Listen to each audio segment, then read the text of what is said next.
നിസ്കാരത്തിൽ അനാവശ്യമായ അനക്കങ്ങൾ ഒരിക്കലും പാടില്ല എന്നുള്ളതാണല്ലോ. എന്താണ് ഇതിൻ്റെ മതവിധി എന്നുള്ളതാണ് ഒരു ശ്രോതാവ് ചോദിച്ചിട്ടുള്ളത്. നിസ്കാരം നിർവഹിക്കേണ്ടത് ഖുശൂഅോട് കൂടിയും ഖുദൂഅോട് കൂടിയാണ്. മനസ്സും അടങ്ങണം, അതേപോലെ തന്നെ അതിന് ഒതുക്കം വേണം, അതേപോലെ തന്നെ ശരീരത്തിനും അടക്കവും ഒതുക്കവും ഒക്കെ വേണം. വഖൂമു ലില്ലാഹി ഖാനിതീൻ, നിങ്ങൾ ഭയഭക്തരായി നിസ്കരിക്കാനാണ് അള്ളാഹുവിൻ്റെ കൽപ്പന. അതിൻ്റെ തേട്ടത്തിൽപ്പെട്ടതാണ് ഈ അധികരിച്ച ചലനങ്ങൾ, അനാവശ്യ ചലനങ്ങൾ ഒഴിവാക്കുക എന്നുള്ളത്.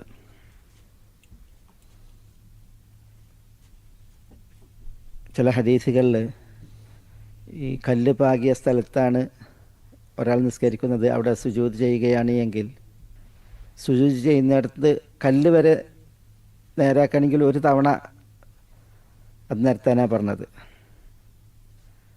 അപ്പോൾ അറിയിക്കുന്നത് എന്താ?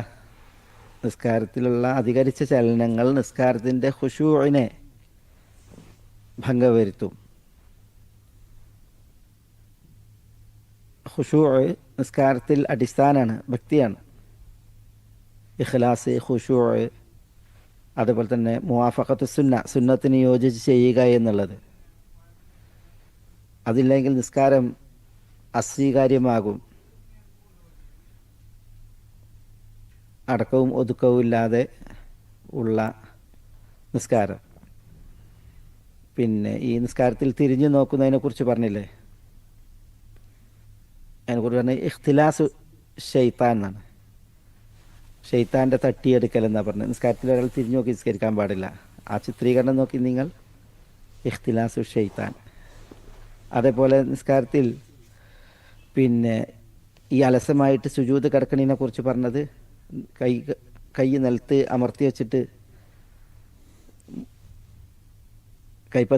കൈപ്പത്തിയോടൊപ്പം ഈ മുൻകൈ നിലത്ത് കിടത്തി ഇട്ട് സുജൂദ് ചെയ്യുന്നതിനെ കുറിച്ച് പറഞ്ഞത് എന്താ? ഇബ്സാത്തുൽ കൽബ്, ഈ നായ കിടക്കുന്ന കിടത്തം എന്നാ ചിത്രീകരിച്ചത്. അതേപോലെ സ്പീഡിൽ നിസ്കരിക്കുന്നതിനെ കുറിച്ച്, റുക്കൂഉം സുജൂദും ചെയ്യുന്നതിനെ കുറിച്ച് പറഞ്ഞത് നഖറത്തുദ്ദീഖ് അല്ലെങ്കിൽ നഖറത്തുൽ ഖുറാബുദ്ദം, കാക്ക രക്തം കൊത്തുന്ന രീതി എന്നാണ് പറഞ്ഞത്. ഈ ചിത്രീകരണങ്ങൾ നോക്കൂ നിങ്ങൾ. ശൈത്താൻ്റെ കട്ടെടുക്കൽ, അതേപോലെ തന്നെ നായ കിടക്കുന്നത് പോലെ കിടക്കൽ, രക്തം കാക്ക കൊത്തുന്നത് പോലെ കൊത്തൽ, ഇതൊക്കെ അറിയിക്കുന്നത് എന്താണ്? ഇത്തരം നിസ്കാരങ്ങളൊന്നും ഖുശൂ ഇല്ലാത്ത നിസ്കാരമാണ് എന്നതിനാൽ അതൊക്കെ വിലക്കുകയാണ് ഇതുപോലത്തെ ചിത്രീകരണത്തിൽ.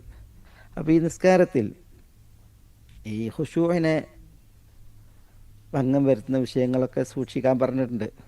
അതുകൊണ്ട് അനാവശ്യമായിട്ടുള്ള അനക്കങ്ങൾ അത് ശ്രദ്ധിക്കേണ്ടതുണ്ട്, സൂക്ഷിക്കേണ്ടതുണ്ട്. ബോധപൂർവം വരുന്ന വിഷയം എന്നാൽ ബോധപൂർവമല്ലാത്ത രീതിയിൽ ചിലപ്പോൾ ചില അനക്കങ്ങളും പെരുമാറ്റങ്ങളും ആളുകളിൽ നിന്ന് വരും. അതിനർത്ഥം നിസ്കാരം ബാത്തിലാണ് എന്നുള്ളതല്ല. പക്ഷേ ഖുശൂഇനെ ബാധിക്കുന്ന രീതിയിലുള്ളതായ അനക്കങ്ങൾ അത് സൂക്ഷിക്കേണ്ടതുണ്ട്. അല്ലാഹു അലം.